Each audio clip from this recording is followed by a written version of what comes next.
Bismillahirrahmanirrahim. Assalamualaikum warahmatullahi wabarakatuh.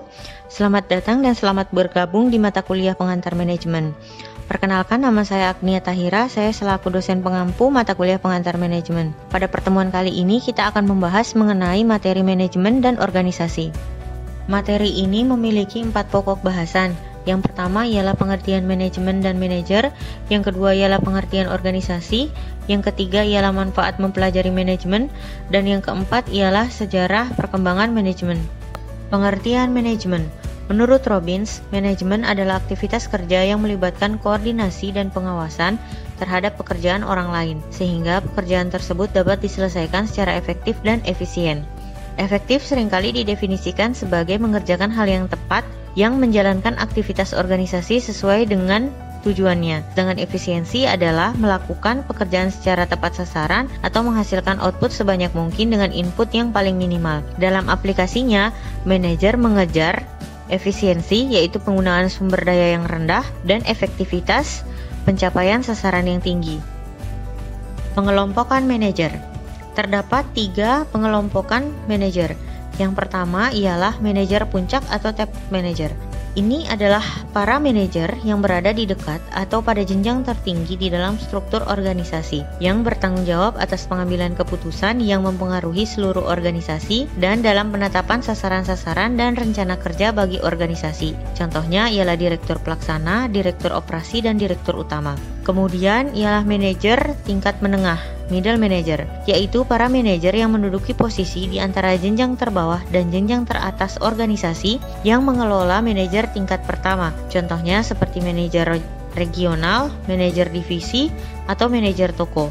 Dan yang terakhir ialah manajer lini pertama, first line manager, yaitu manajer yang mengelola pekerjaan para karyawan non-manajerial atau biasa terlibat langsung atau tidak langsung di dalam aktivitas memproduksi barang atau jasa untuk para pelanggan organisasi. Contohnya seperti supervisor, manajer departemen, atau manajer kantor. Fungsi-fungsi manajemen. Terdapat 4 fungsi manajemen. Yang pertama ialah perencanaan, yaitu proses penentuan tujuan dan pedoman pelaksanaan dengan memilih yang terbaik dari alternatif-alternatif yang ada. Kemudian yang kedua ialah pengorganisasian.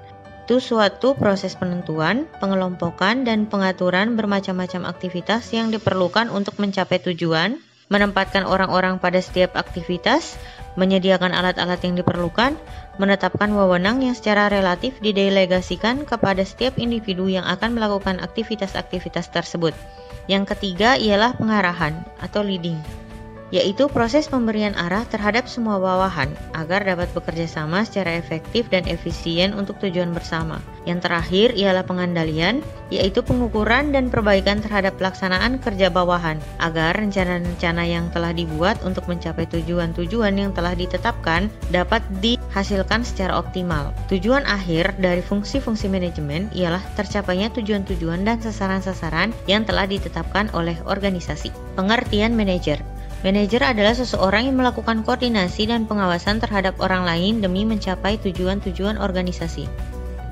Keahlian yang harus dimiliki oleh manajer. Terdapat 3 keahlian yang harus dimiliki oleh manajer.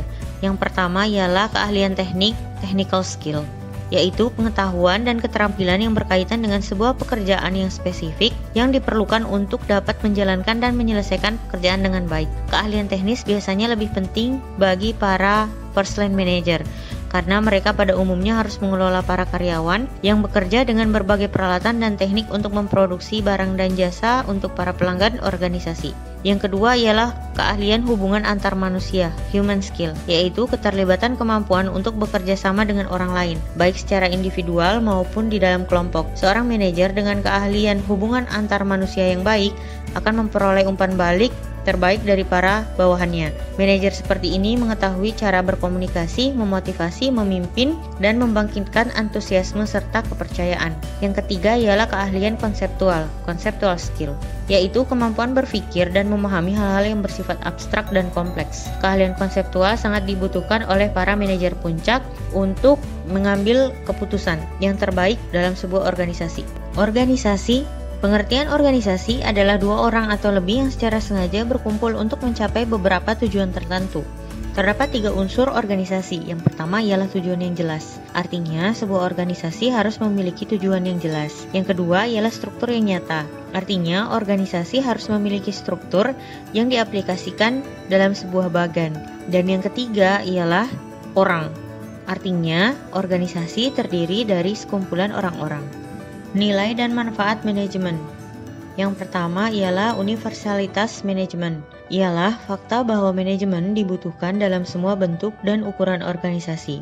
Yang kedua ialah realitas dunia kerja. Bagi yang berminat untuk menjadi seorang pengelola, maka penguasaan ilmu manajemen yang baik dapat menjadi fondasi untuk membangun kemampuan manajerial. Sedangkan mereka yang tidak tertarik menjadi manajer pun tetap harus berinteraksi dan bekerja sama dengan manajer. Intinya, Anda tidak harus bercita-cita menjadi manajer untuk dapat memperoleh manfaat dari ilmu manajemen. Yang ketiga ialah imbalan dan tantangan menjadi manajer. Terdapat banyak sekali imbalan dan tantangan menjadi manajer. Sebagai contoh, imbalan yang dapat diperoleh oleh seorang manajer ialah ia memiliki kesempatan untuk berpikir kreatif dan berimajinasi. Kemudian dia memiliki kesempatan untuk menciptakan lingkungan kerja di mana para anggota organisasi dapat memberikan kemampuan terbaik mereka dalam bekerja. Sedangkan contoh dari tantangan yang dihadapi oleh seorang manajer ialah ia harus bekerja keras. Seorang manajer lebih banyak mengemban tugas yang bersifat administratif ketimbang manajerial, dan menjadi seorang manajer memiliki tantangan untuk berurusan dengan beraneka ragam karakter orang. Sejarah perkembangan manajemen. Manajemen pertama kali dikembangkan di tahun 1766 di mana Adam Smith menerbitkan karyanya yang berjudul The Wealth of Nations yang menggagas mengenai pembagian kerja, division of labor, atau spesialisasi kerja. Kemudian, manajemen berkembang pada revolusi industri yang dimulai pada akhir abad ke-18. Tenaga manusia banyak digantikan dengan tenaga mesin, serta perusahaan mendapati bahwa memanufaktur barang lebih hemat di pabrik ketimbang di rumah.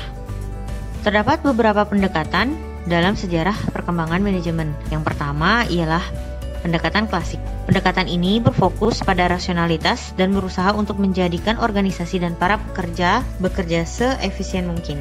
Dalam pendekatan klasik, terdapat beberapa karya seperti Principle of Scientific Management yang dikembangkan oleh Frederick Winslow Taylor, teori administrasi umum yang dikemukakan Henry Fayol, dan teori birokrasi yang dikemukakan oleh Max Weber.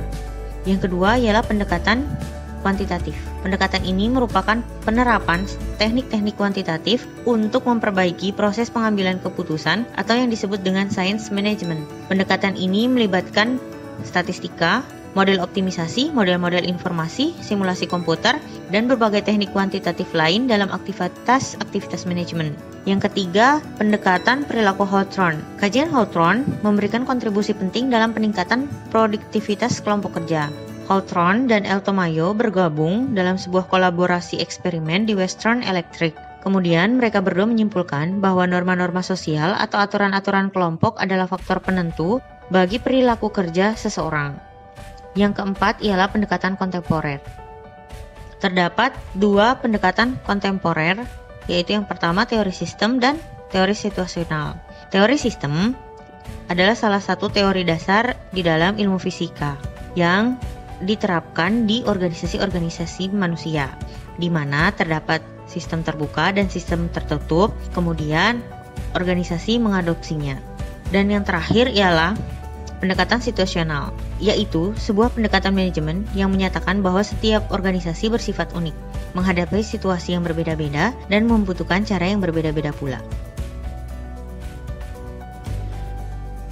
Demikian materi yang saya sampaikan pada pertemuan kali ini. Mohon maaf apabila terdapat kekurangan. Wassalamualaikum warahmatullahi wabarakatuh.